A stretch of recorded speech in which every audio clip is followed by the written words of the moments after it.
Hello everyone, today I will be doing my ranking of all 10 Planet of the Apes movies, including the original series, the Tim Burton remake, and the reboot series that is still coming out to this day. This includes Kingdom of the Planet of the Apes. This will not be a heavy spoiler video, so if you've not seen the Apes movies, feel free to probably watch this video and then check them out later on your own. But without further ado, let me get into my ranking of all 10 of these films, which I just all watched for the first time within the past 2 weeks. That note aside, let's get into things.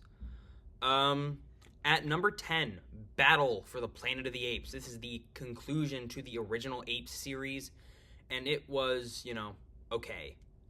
I don't know. I thought this was a kind of disappointing ending to the series. Nothing truly horrible about it.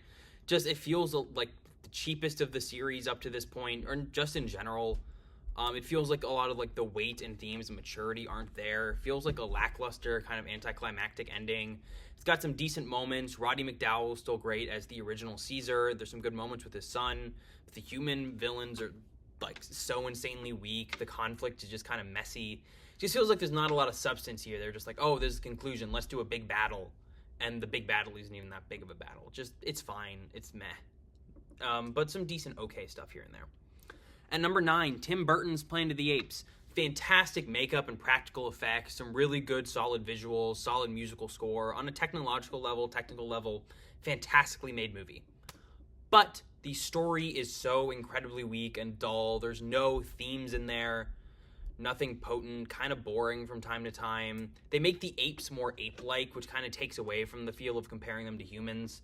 And some of the performances, like those of Paul Giamatti and Tim Roth, have their moments, but everyone else is pretty dull. It has a crazy, crazy final scene, though, which is kind of cool. But otherwise, just, meh. At number 8, we have Beneath the Planet of the Apes. Now, this movie is weird because the first half is just genuinely bad.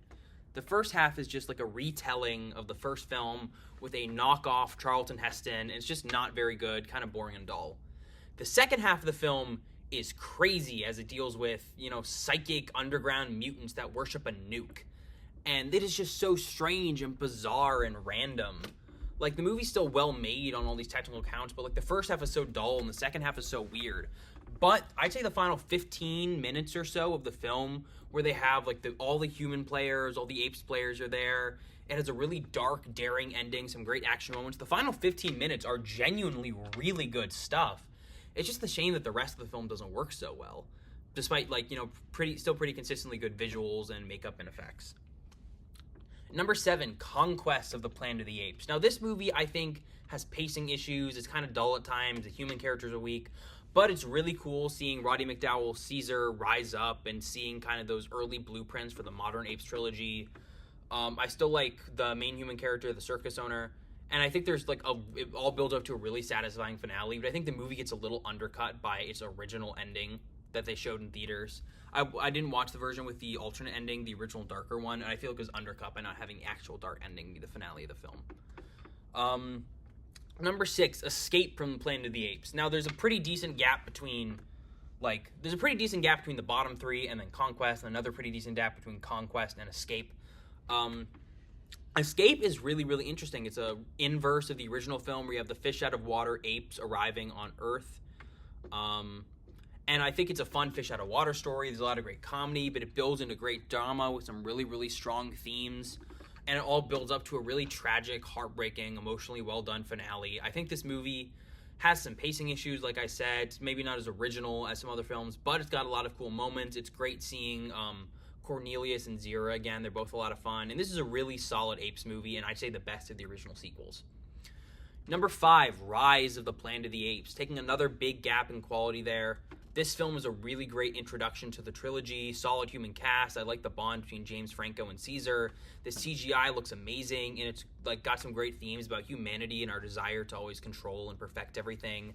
Leads up to an epic finale that's really, really cool and satisfying. I think the only big thing is the fact that this movie is a lot of setup for the trilogy to come. And for the most part, I think that's pretty okay. It just doesn't stand on as its own on a whole as much as some of the higher movies on this list do.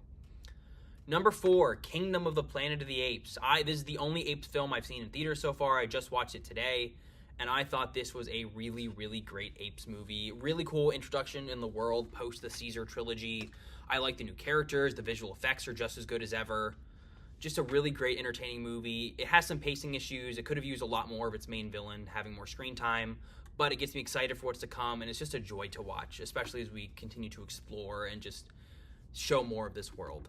Number 3, the original Planet of the Apes from 1968. A really cool sci-fi film with strong social themes, great lead performance by Charlton Heston, yeah.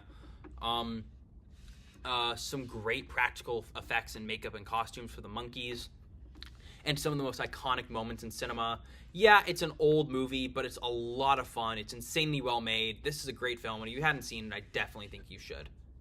And it's cool to see how it influences the modern films. And it's also great to see how the modern films drive back a lot of their influence from this movie. At number 2, War for the Planet of the Apes. Now, I think this movie does have an issue with pacing in the second act. They spend a lot of time in a prison section. But the visuals are the best they've ever been. The cinematography, the VFX are amazing. Michael Giacchino's score is great. Matt Reeves is just phenomenal.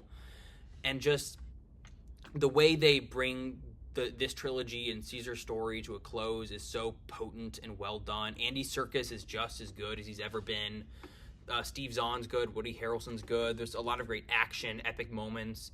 At times at the beginning, I was like, oh, this kind of feels like Logan with like the hero's big emotional quest. And I thought it was so much not fun. It's definitely the darkest and maybe the deepest of the 8 movies, but there's a lot of great moments. I love the whole Ape side cast. It's very consistently well made, and it's just a great, great movie. And it's cool that like these Apes movies just bring about so much relevant, strong drama and emotion. But at number 1, 2014's Dawn of the Planet of the Apes. This is everything you want.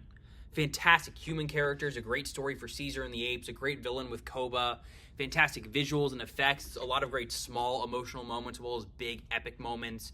The themes are great. The final battle is the best the franchise ever had. It's one of the best blockbusters I've seen recently. It is so much fun. It is so entertaining. It is just a phenomenal film, and I love Dawn of the Planet of the Apes. That is my ranking of all 10 Apes movies. I hope you guys liked this video. Coming up pretty soon, my review of Furiosa and my ranking of the Mad Max movies. Hope you guys liked the video, and I'll see you all then. Bye for now. Fuck.